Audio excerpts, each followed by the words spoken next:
Welcome, everyone. Please be seated and turn to page 2.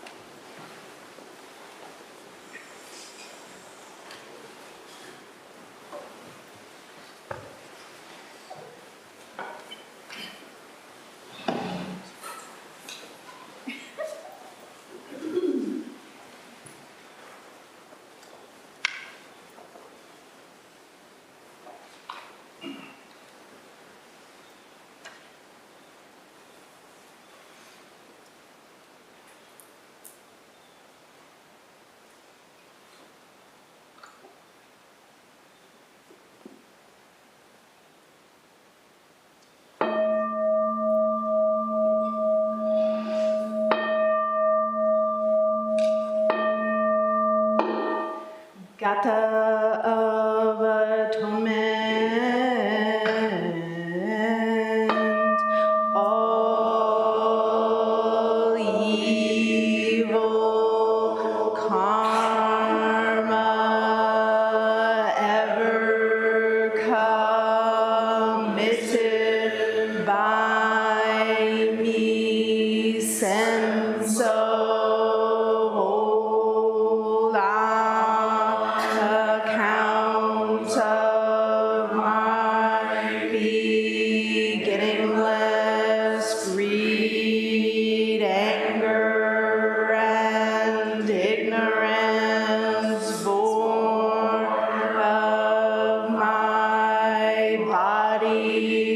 mouth and thought. Now I atone for it all.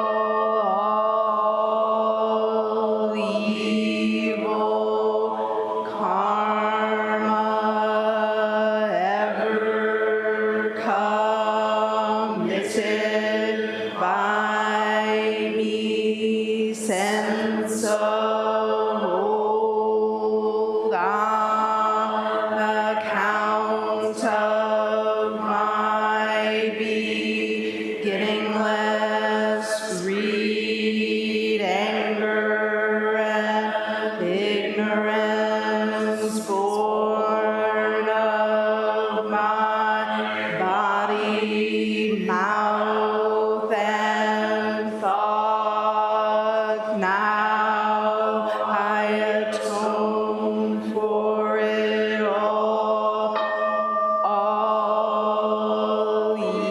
evil karma ever committed by me since old,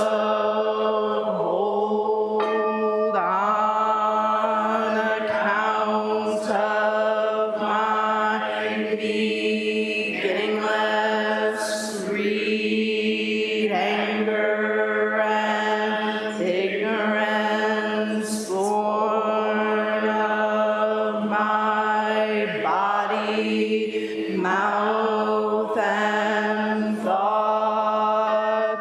Now I atone for it all.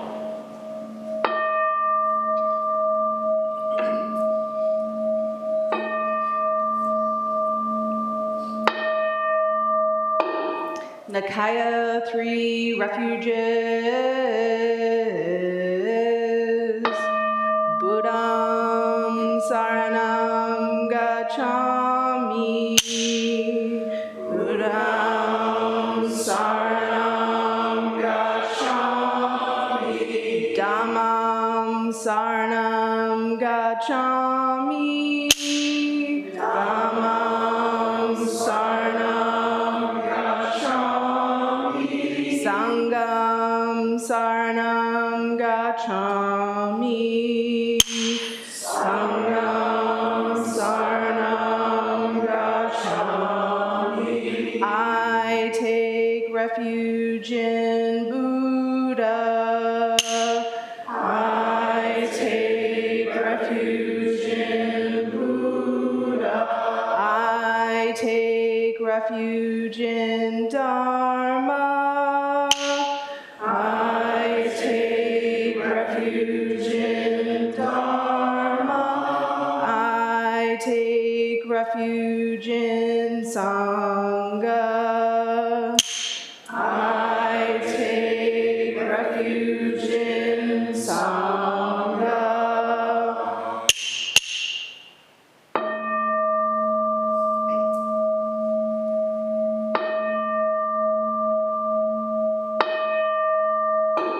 The 5 remembrances. I am of the nature to grow old.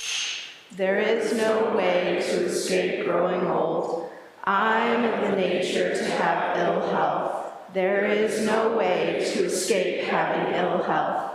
I am of the nature to die. There is no way to escape death. All that is dear to me and everyone I love are of the nature of change. There is no way to escape being separated from them. My deeds are my closest companions. I am the beneficiary of my deeds. My deeds are the ground on which I stand. I am of the nature to grow old. There is no way to escape growing old. I am of the nature to have ill health. There is no way to escape having ill health. I am of the nature to die. There is no way to escape death. All that is dear to me and everyone I love are of the nature of change. There is no way to escape being separated from them. My deeds are my closest companions. I am the beneficiary of my deeds. My deeds are the ground on which I stand. I am of the nature to grow old. There is no way to escape growing old. I am of the nature to have ill health. There is no way to escape having ill health. I am of the nature to die. There is no way to escape death. All that is dear to me and everyone I love are of the nature of change. There is no way to escape being separated from them. My deeds are my closest companions. I am the beneficiary of my deeds. My deeds are the ground on which I stand. This precious human life, rarely encountered, is easily lost. Now that I have life and opportunity, may I practice the Dharma wholeheartedly.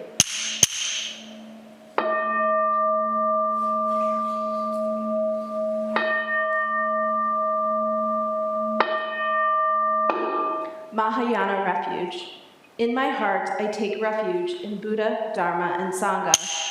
May I liberate suffering beings and bring them to great joy. May the compassionate spirit of love grow within me, that I may actualize the great way. In my heart, I take refuge in Buddha, Dharma, and Sangha. May I liberate suffering beings and bring them to great joy. May the compassionate spirit of love grow within me, that I may actualize the great way. In my heart, I take refuge in Buddha, Dharma, and Sangha. May I liberate suffering beings and bring them to great joy. May the compassionate spirit of love grow within me, that I may actualize the great way. Invocation of the lineage. I give thanks for the guidance of my teachers, for the lineage of teachers before them. I give thanks in offerings for their devoted practice of generosity, moral discipline, patience, joyful effort, concentration, wisdom, skillful means, unshakable vow, spiritual powers, and awakened awareness for my benefit. May their years of life be lengthened, may their vows be completely realized, and may I cultivate these perfections with their guidance. 7 practices of the Bodhisattva. I bow down in body, speech, and mind. I offer the best I have to give, both real and imagined, to fill the space between us. I regret and purify all transgressions. I rejoice in all virtues. I request you to remain until total enlightenment. I request wise and compassionate guidance. I dedicate my merit for the sake of all beings. Generating love and compassion, may all sentient beings be free from clinging and hatred, being close to some and distant from others. How wonderful it would be. May this be accomplished. I will free them from clinging and hatred. Bless me to accomplish this. May all sentient beings enjoy happiness and the causes of happiness. How wonderful it would be. May this be accomplished. I will bring them happiness and the causes of happiness. Bless me to accomplish this. May all sentient beings be free from suffering and the causes of suffering. How wonderful it would be. May this be accomplished. I will free them from suffering and the causes of suffering. Bless me to accomplish this. May all sentient beings have the joy that has never known suffering. May they be free from clinging, hatred, jealousy, miserliness, doubt, pride, wrong view, ignorance, and dualistic thoughts. How wonderful it would be. May this be accomplished. I will bring them to this state. Bless me to accomplish this. Please stand for the Heart Sutra on page 4.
Great Prajna Paramita Heart Sutra.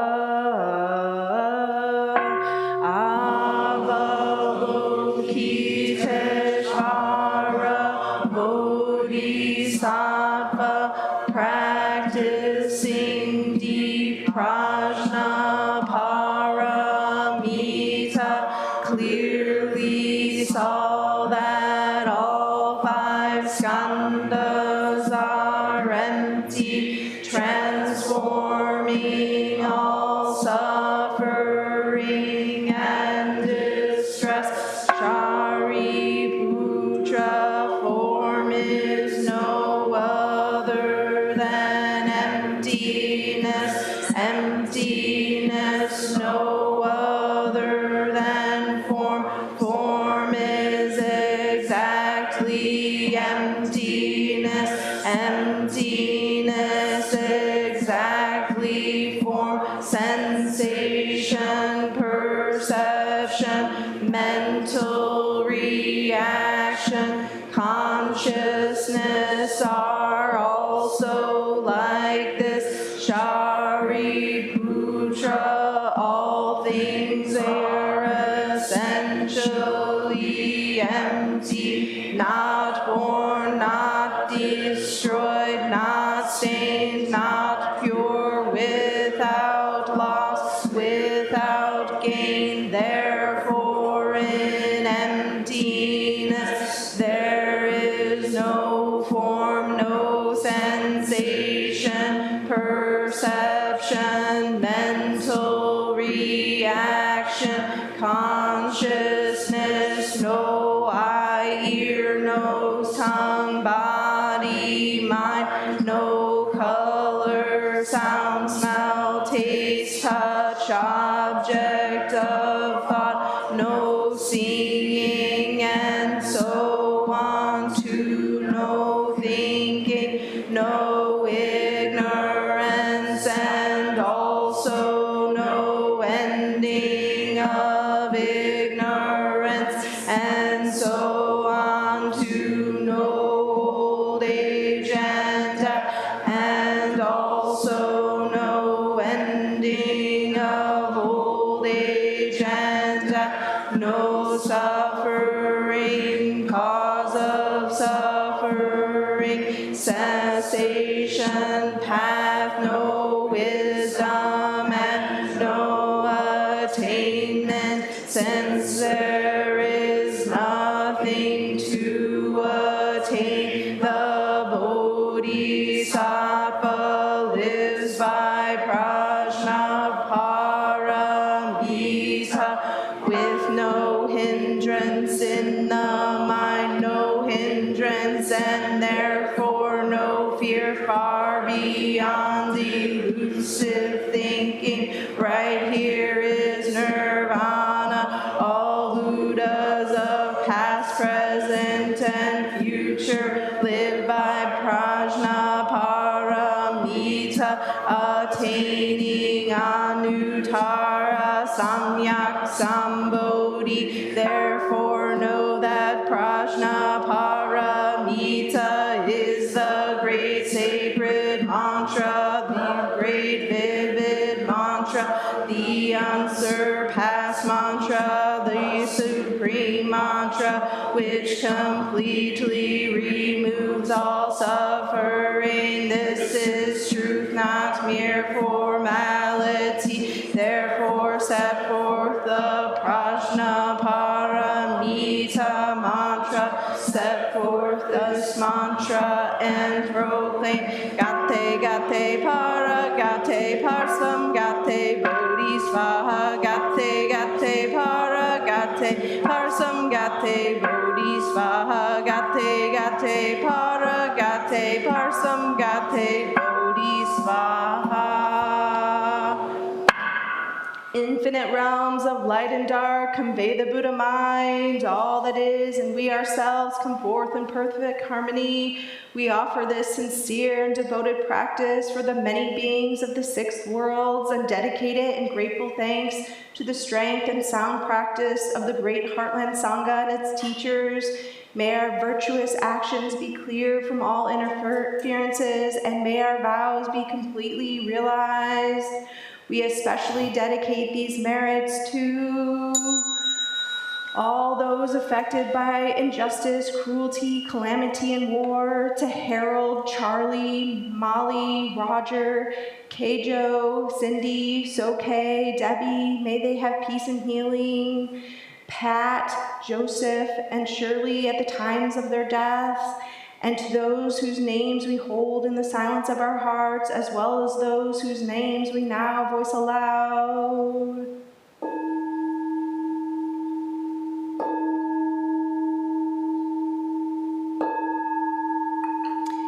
May we live in perfect peace with Buddha Dharma. May we realize the Buddha way together.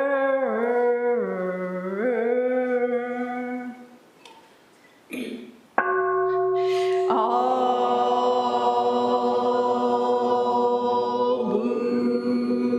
Buddhas throughout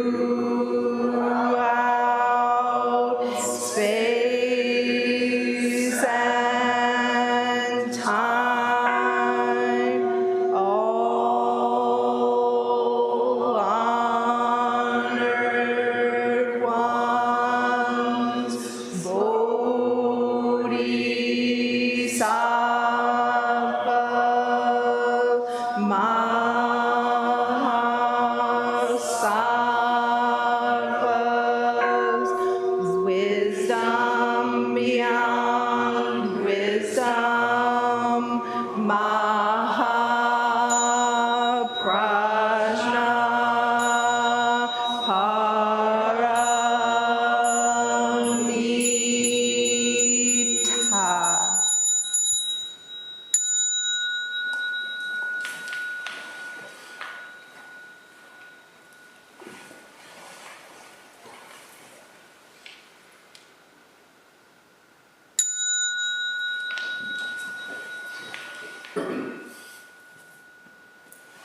Please prepare for zazen.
Please stand for Kinkan.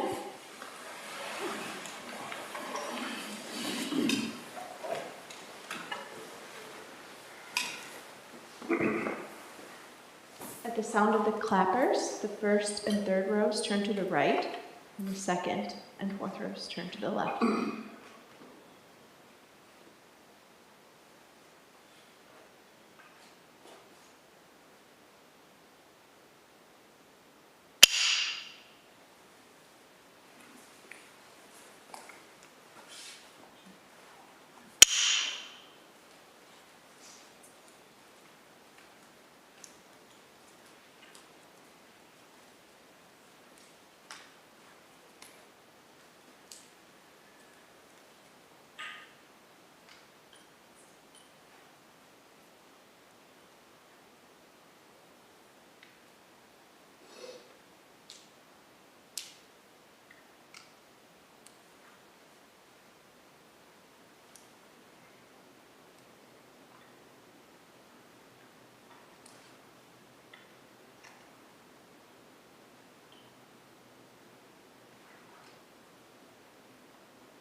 We will now recite the Song of Covenant, which can be found on page 8.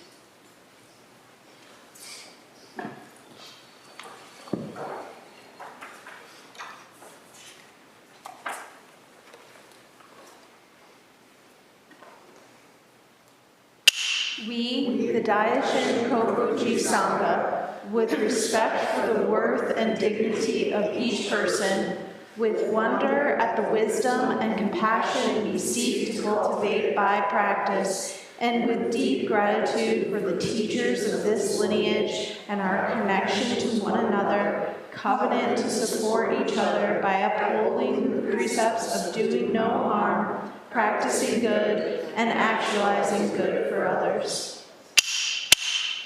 Please be seated so you can make eye contact with the teacher. Keep your liturgy book handy. We will be reciting the Gatha and opening the sutra.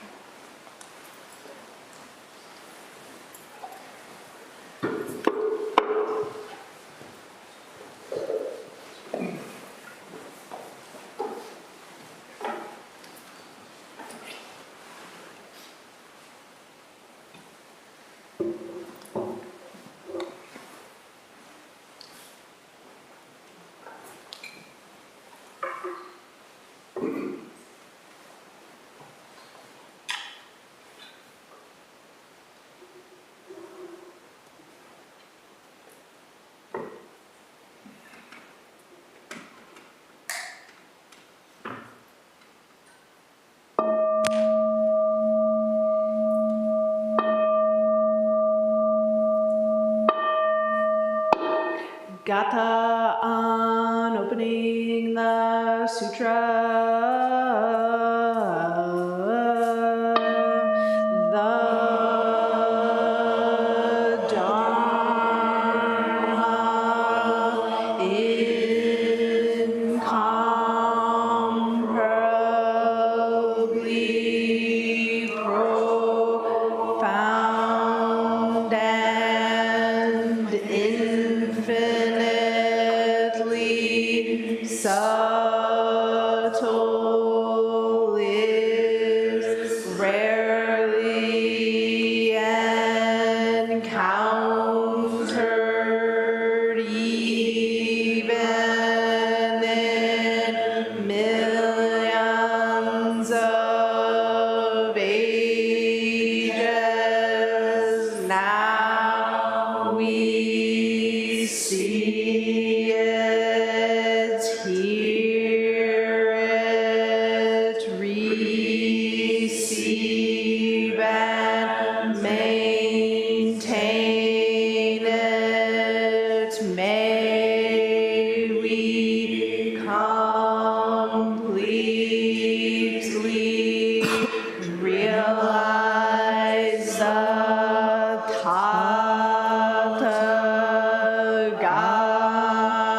Tathagata's true meaning. Okay, good morning, everyone. Thank you for being here. It's such a beautiful December day. It's a beautiful cloud cover. So here we are on this day in the year. And for most of America, they're celebrating Christmas Eve and Christmas, and we may ourselves also be celebrating Christmas Eve and Christmas. So there's something of a little bit of a jangle there, right? Because we're actually practicing Buddhism, which doesn't celebrate Christmas Eve and Christmas. And from the Buddhist perspective, this is like perfect, because we always work with the situation that we're in. And the situation that we're in is never apart from our Buddha nature. It's always an expression of our Buddha nature. And there is so much room for the jangly feelings inside, and as those jangly feelings, that is the Buddha arising. in us.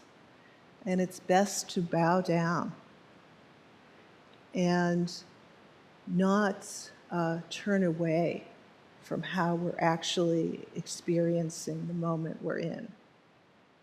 Remember the first noble truth, life is suffering, right? It's very interesting because Buddhism is an esoteric religious tradition, right? So that means it starts from the inside out.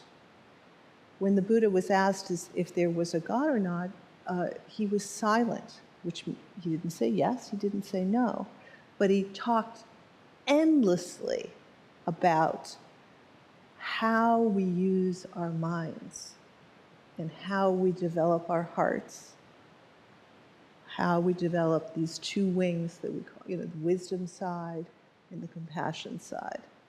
Because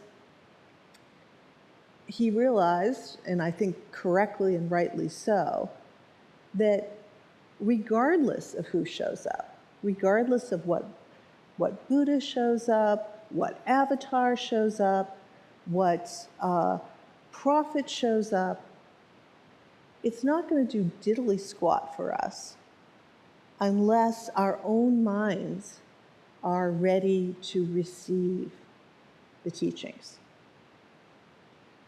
Right? So the Zen Buddhists in particular are like, the Navy SEALs of rendering the mind tenderized to be able to receive the teachings. Right? Yeah. And of course, we have no problem starting with the mind that we're in.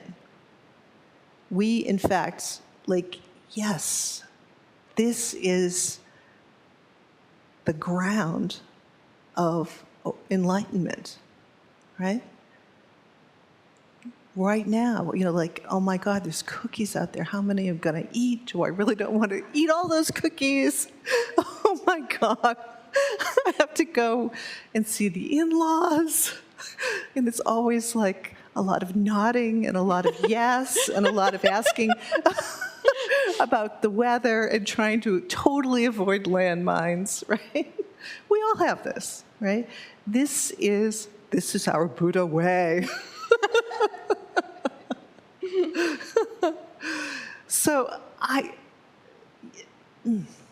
don't know why, but I decided, I do know why. I've been reading Trumpa's book on the basic sanity that we were born with, and I just love the way that he talks about the mind. So of course, I'm sitting on the couch, I got this, yeah, I've totally got to talk about this. This is and then I actually go to say it in my own words. And it's because it's probably the most complex thing in all of Buddhism, the Abhidharma, the structure of the mind, right? So what do? I prepare a talk on the structure of the mind. Because that's how we roll. That's the situation that we're in, right? And it seemed important and it seemed relevant because of this total appreciation for starting with where we are, starting with the mind and the heart and the emotions that we actually have,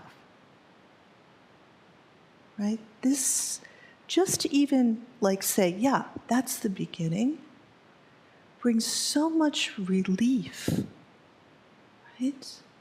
Just as I am is totally workable, right? This is, so much of our suffering comes from not being friendly with our thing that we got going on here, right? The body and the mind and the karmic knots that we all carry that are being untangled, sometimes incredibly painfully, mostly incredibly painfully. This is the ground of awakening, the mind itself, including the body. You know, in Eastern culture, the mind is like basically a code word for everything that you experience at any time. So I'm going to give it a college try, and I'm going to try to lay down what Trungpa said. Okay, so we chant all the time in the Heart Sutra, what?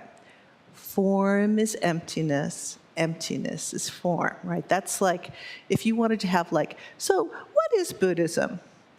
There's your nutshell. There's your pinky finger. Oh, Buddhism? Form is emptiness, emptiness is form. Everybody knows that. That's the structure of reality. I mean, come on. Where have you been?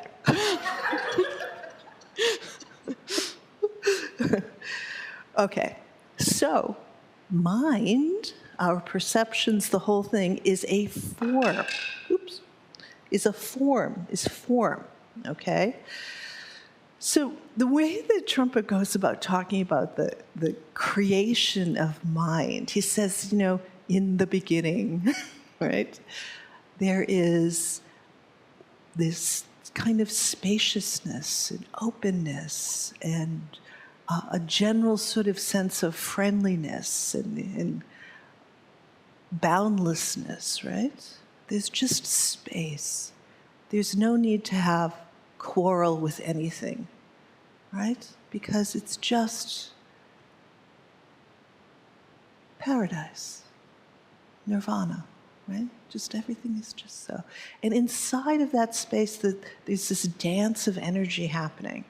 And space and energy are dancing.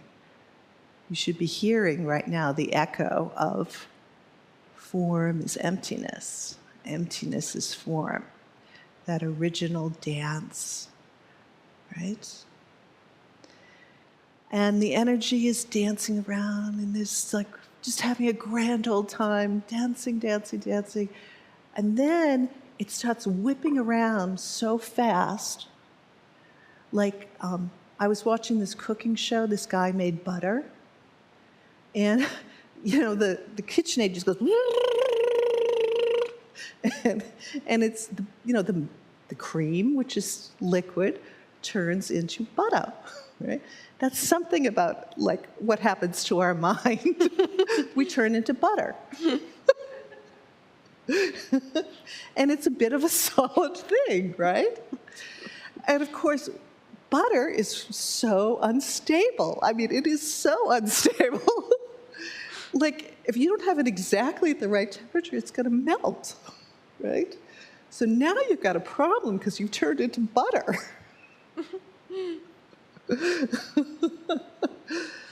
But you're this solid thing that contains the emptiness and contains the energy of a lack of solidity, contains the boundless, emerge from the boundless, right? But when you're butter and you're solid, you're like, you forget that. You just go with the solidity part, right? And that's where all the trouble starts, right there, the solidity part. So now I've got this sort of solid ground that's, I'm butter and the ground is butter, and it's like it could melt at any moment, and it's really shaky, shaky ground, right? So I decide I've got to fortify, right? I've got to fortify, because if I don't, I'm just going to melt and I'm going to like dissolve. Where am I going? What's happening here? All the while forgetting that you are actually this joyful dance of energy and spaciousness and warm-heartedness and this peace and joy, and kind of like what we celebrate Jesus bringing into the world. But that's our nature. We all bring this into the world. It isn't just reserved for a couple of special beings. And Buddhism, especially Zen, says, okay, we're going to show you how to help the butter realize its true nature as not solid and not fixed. And not only that, but that it's okay. It's really fun. Because once you realize that, you're back in the swirl of the energy and the openness and the boundlessness and the freedom and the fundamental coolness that you are. I guess I can't really think of another way to do it. But anyway, back to our intrepid land of the butter. The first thing that happens is I get a little nervous and panicked. Oh, the panic, right?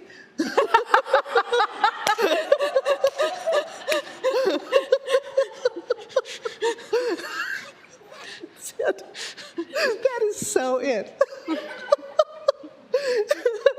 Butter is in a state of panic. So it has to send out some emissaries to see what the heck is going out there, because this ground is shaky and there's a lot going on here, and I am not sure at all how this is going to go. So it sends out these emissaries, and they're called feelings, right? And the feelings, they decide, is that environment going to help me to stay like butter? Is it going to increase our butter production? Or is it going to start melting us? Right? And they get there's a felt sense of, is this okay or not? That's the first extension of the mind into the environment, right? But again, these emissaries, I think of them like mastodons or something, like really sort of these huge, large, primitive, kind of hulking, like kind of like orcs or something, you know? And they have totally forgotten from whence they've come. They are just orking around. And then what happens is, it's not enough. It's not enough. You have to get those mastodons to multiply. And you have to get those mastodons to the sense where they can not just like handle this flank over here or that flank over there, but the whole perimeter, right, needs to be monitored. The whole perimeter needs to be monitored. So they multiply and they do their job, but they're mastodons. They're kind of not, they're instinctive, they're a little kind of, they're bloop, bloop, bloop, bloop, doing their job, right? So then the mind says, we need more skilled labor here. This is, this could like go badly at any point. And then the skilled labor comes on, which is the intellect. And the intellect rides on those mastodons and is super fast and really gets to all the little details about like, is this going to work for me? Is this environment really what I need to survive? Am I being insulted here? Am I like going to just be totally diminished and melted because of this situation? Or am I going to be improved? Grade A butter, right?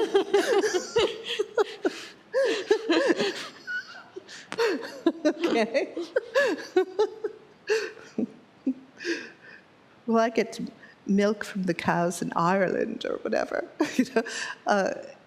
And this speed, right? This speed starts to get really interesting, right? And you start to think, the smartest person in the room, if I can just be the smartest person in the room, I can totally defend myself, no problem.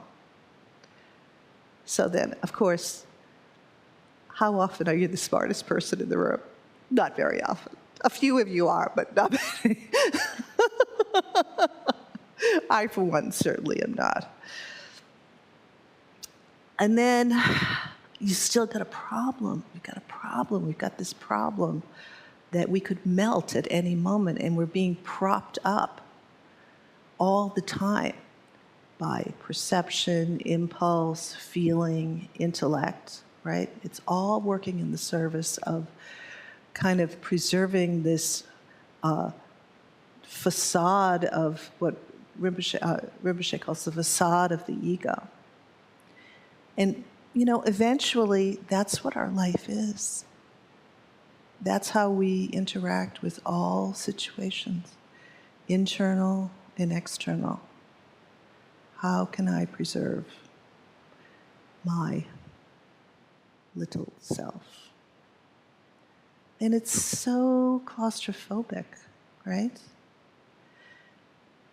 All inside of there, that claustrophobia, that wall that starts getting built up around, that we build up around ourselves, starts to feel thicker and thicker and thicker, and you start to feel sadder and sadder and sadder because you're lonely in your walled-in world. And eventually you just can't get enough inside the walls because the doors aren't big enough anymore, because you have to keep them small and you have to keep the windows small in order to preserve the wall because you're constantly being assaulted. So now we have consciousness come in, and consciousness is the preserver of the wall, the preserver of the small self. But all along, this spacious energy, this spacious, warm-hearted energy is creating all of it. It is all coming out of that base, right? But as we go further along in our defensive maneuvers, we get further and further away from that.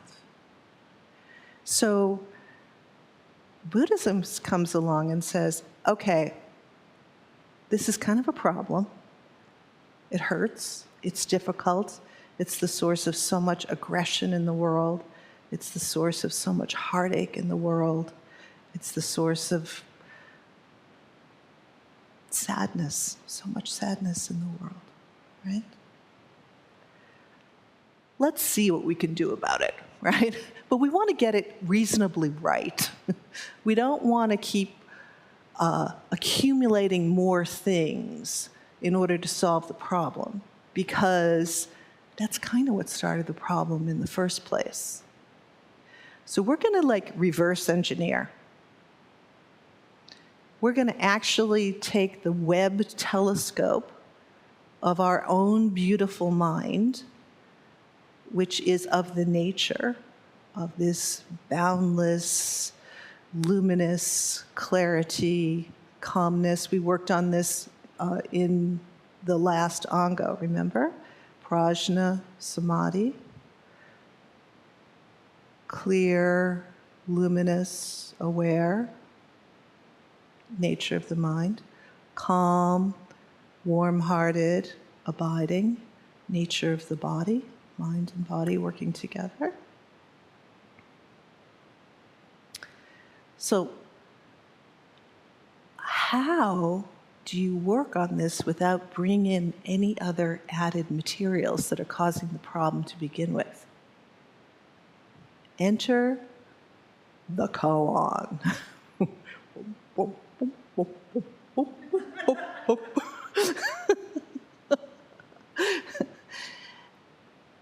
The first one that we work on is this little itty bitty kind of Pac-Man kind of koan. So tiny, it can get into all the nooks and the crannies, and is capable of tearing down any wall that thinks it's solid. And the name of this koan is Moo. moo. Right? So I thought I would end today's talk with a reading out of moo.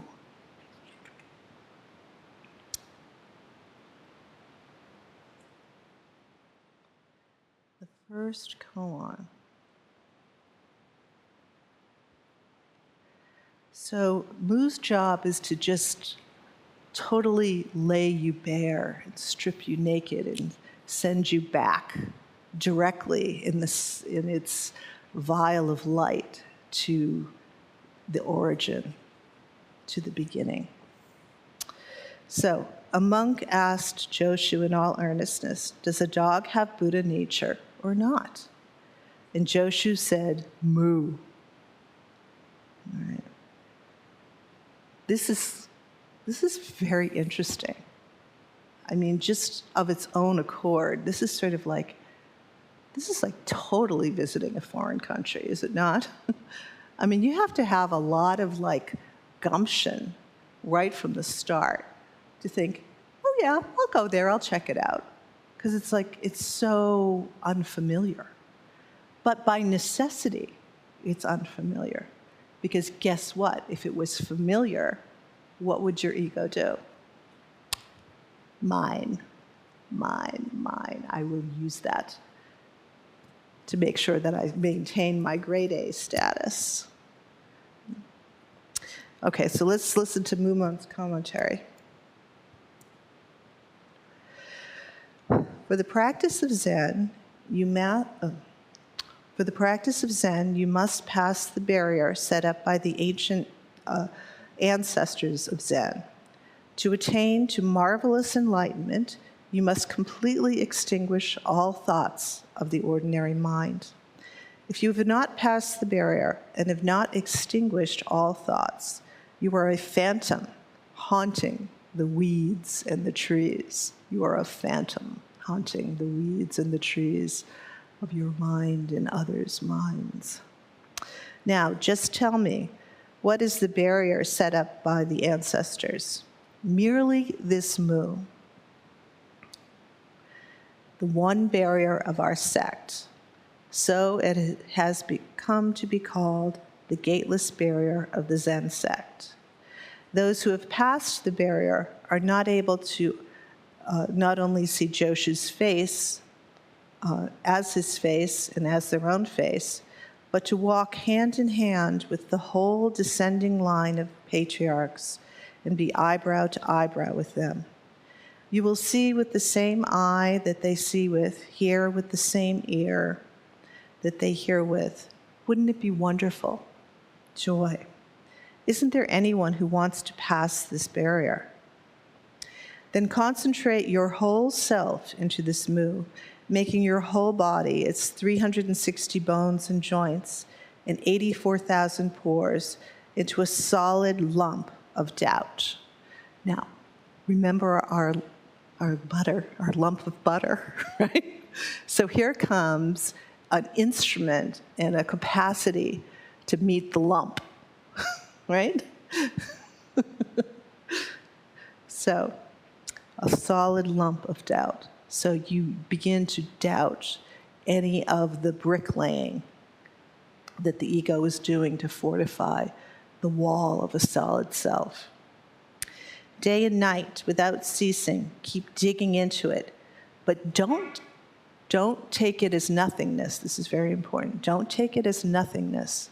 Don't reify it again into a solid something that you can grasp at and manipulate and control. We're not going there. Or as being or non-being, existence or non-existence. It must be like a red-hot iron ball which you have gulped down and which you try to vomit up but cannot. Right, so this red-hot iron ball is like totally committed, like a heat-seeking missile. It will not lose its eye on the ball of this samsaric ego that's causing so much suffering. It is going there. and it won't stop. You must extinguish all delusive thoughts and beliefs which you have cherished up to the present. So these delusive thoughts and beliefs, this is what's been holding the ego together. So you have to literally, when we say let go, we mean let go of everything, right? That's why when you're doing sesshin, you're in silence, right? You're not having this normal chatter thing going on, which normally is just a way of buffing up the ego and, sort of bumping up against others' egos, right? Christmas dinner, for instance. So, no, we're letting go completely. Total surrender. After a certain period of such efforts, Mu will come to fruition, and inside and out will become one naturally, so that wall is going to come down. The wall actually comes down. You will be like a dumb person who has had a dream. You will know yourself, and for yourself only. So this totally inexpressible, not able to be communicated, this is the land and the country that we're visiting. And this is not for the faint of heart, because when you get there, you can't express it. But it is revealed. And it is shown. And every Zen master who ever lived knows how to guide you through that territory and recognizes when you have revealed this inexpressibility. It's like a shining, bright as any North Star, star of Venus. It's so obvious. Then all of a sudden, Mu will break open. It will astonish the heavens and shake the earth. It will be just as if you would snatch the great sword of General Khan. Now, this part I really don't like that much, and I'd love to edit it out, but I haven't so far, so just try to plug your ears when you hear this. If you meet a Buddha, you will kill them. If you meet a patriarch, you will kill them.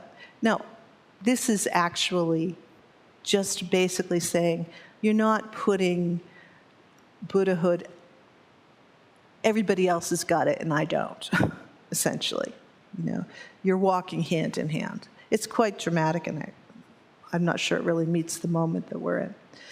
Though you may stand on the brink of life and death, you will enjoy the great freedom of this boundless, spacious, warm-heartedness, fundamental, yes, okayness.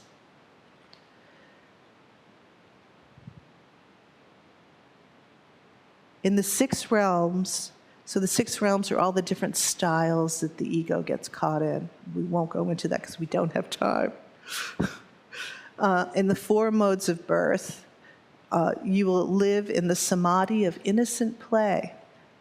Remember that original description of whirling around and enjoying the samadhi of innocent play. Now, how should you concentrate on Mu?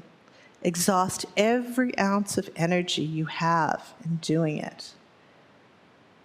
Align every ounce of energy that you have in this practice. Really put your hand into the hand of Mu and let it carry you, and let it show you how that wall comes crumbling down. It's the opposite of another brick in the wall, right? We're going in the opposite direction. And if you don't give up on the way, you will be enlightened. Oh, how do you like that? If you don't give up on the way. Oh, wait, all right.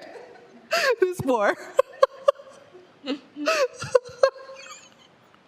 If you don't give up. Right now I'm starting to tear up, so it's harder to read the words. Okay, here we go. What? I won't? Okay. If you don't give up on the way, you will be enlightened the way a candle in front of the altar is lighted by one touch of fire. And that is how it's done. May it be so.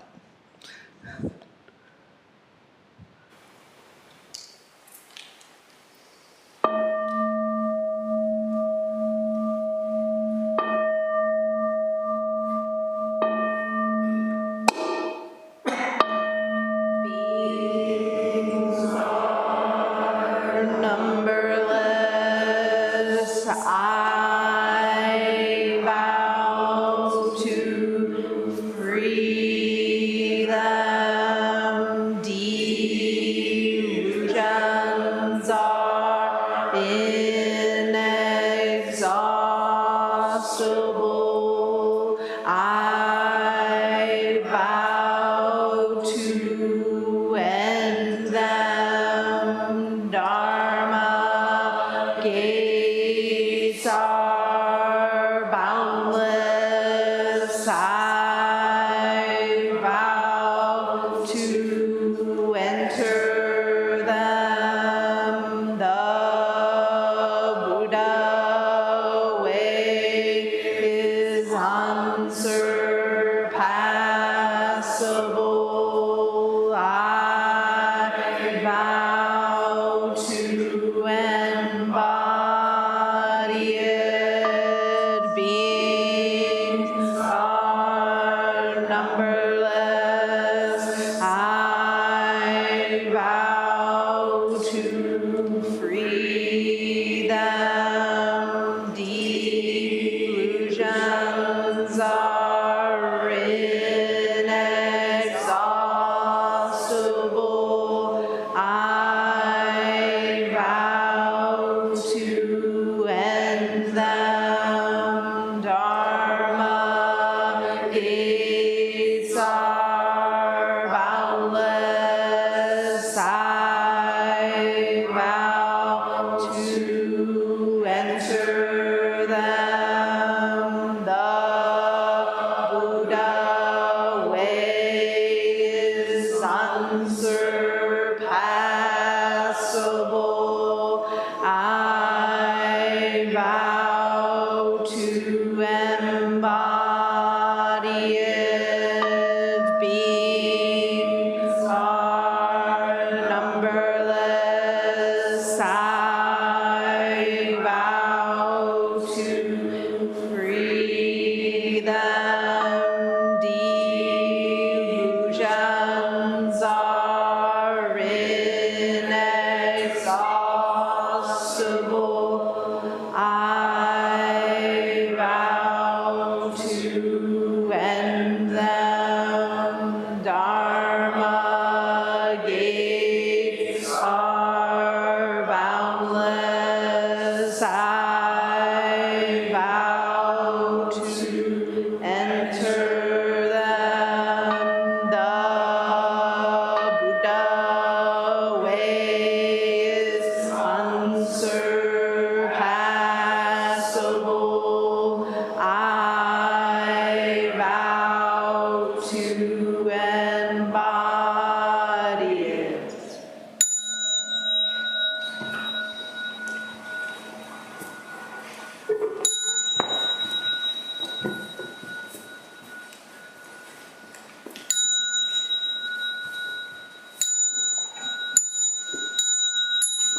Thank you everyone for joining us today. I know there will be a cookie exchange and coffee after service today, so please stay around for that. Any other announcements? Wonderful. Okay, Susie. Is it on? I believe Yes, so. it is. Just a couple quick announcements. We are open all through the holidays on our normal times, Sundays and Wednesdays.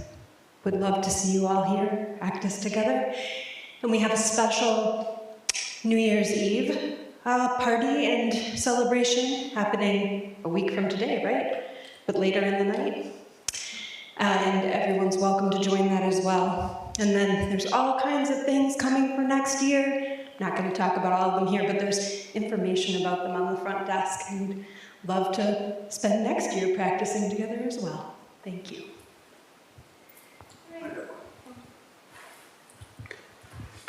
My name is Vincent. So I would like to just underline one program. There's a number of folks in the room right now that I think it's particularly relevant for, and that is the Establishing Your Buddhist Practice class. Details are out there, but basically it's designed to help you sort of get your head around what is going on here and how is this working and how can I dig in more.